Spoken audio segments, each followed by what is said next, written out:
My dear sisters and brothers, as we come close to the feast of Saint Francis Xavier, I wish to make a few announcements. First and foremost, veneration of the sacred relics will continue on the 3rd of December, on the feast day, at the normal timings from 7 o'clock in the morning till 6 o'clock in the evening.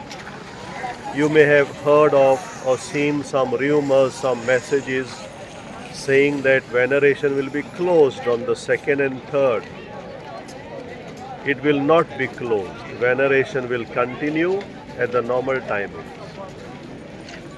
On the 3rd of December, the counter for the sick and the disabled will be open only from 2 o'clock in the afternoon till 6 o'clock in the evening.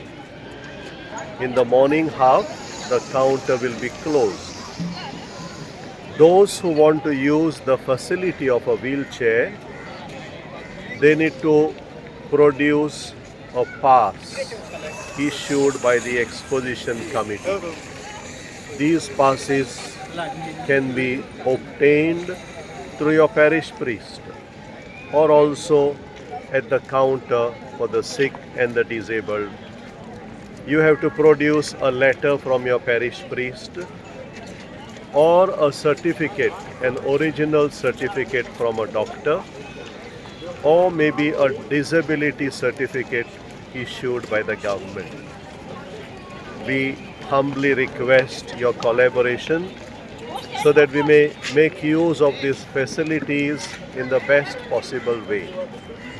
This counter is not for senior citizens, but this counter is only for those people who find it difficult to walk or may have any other physical or mental disabilities. We wish you all the best, and we wish you also the best wishes for the feast of Saint Francis Xavier. Father, who will be main celebrant for the feast mass? The main celebrant for the feast will be His Eminence Cardinal Antonio Luis Tagle. Cardinal Antonio is based in Rome. He is from the Philippines, but he is the pro-prefect of the Dicastery for Evangelization based in Rome. He has already arrived yesterday in Goa, and he will preside over the High Mass on the 3rd of December.